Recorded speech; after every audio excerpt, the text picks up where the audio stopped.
intended to boost our faith because when we have faith, mas makakalaban po tayo na mas maayos sa mga nangyayari sa ating buhay.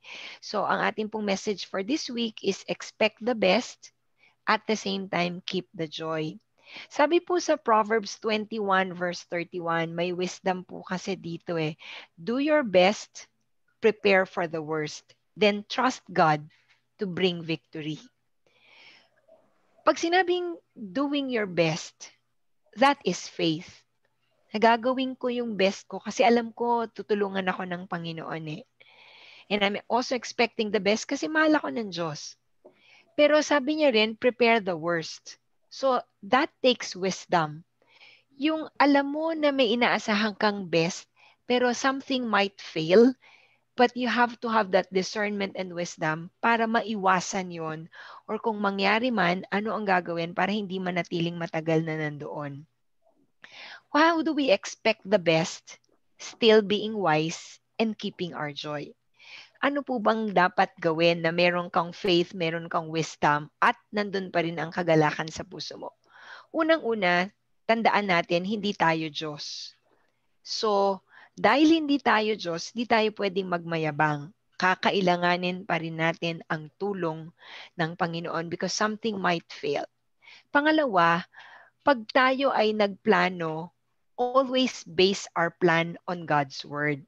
Marami siyang sinasabi dyan tungkol sa money, na ang ating money sa save. Ang ating money gagamitin para magbigay.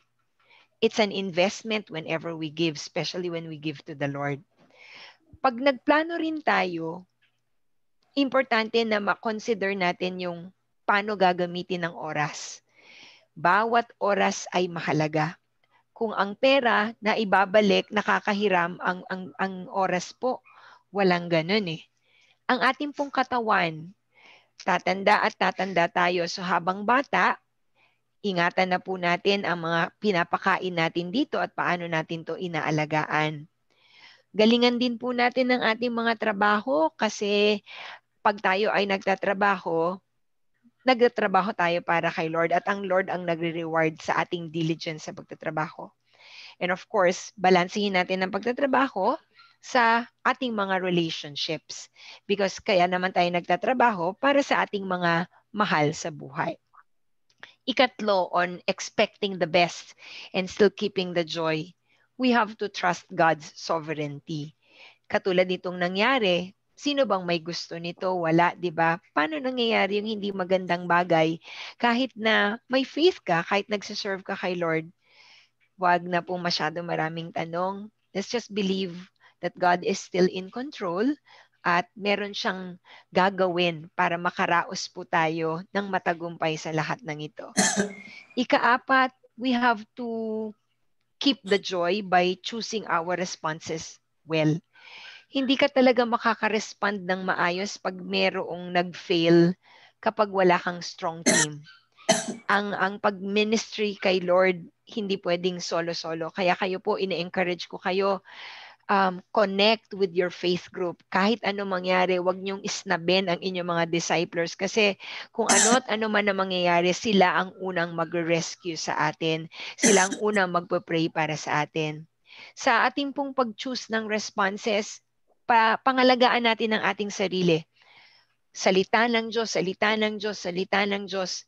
Maniwala tayo sa sinasabi ng Panginoon that we are strong, I can do all things, at kaya natin. We are capable, we are capable. At pag nanghihina at nalulungkot, babalik lang ulit sa salita ng Panginoon.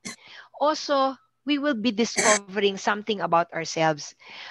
Pag may mga insults, hard knocks, katulad ng sinasabi sa Bible, babangon tayo at nakikita natin, kaya ko pala yon, may natatago pala akong talento, o mas malakas na pala ako ngayon, mas matalino kesa sa dati. And this is very important. Make a decision ngayon pa lang. Leaders, make a decision today that nothing can destroy you. As in, kahit anong mangyari, hawak tayo ng Panginoon sa kanyang mga kamay.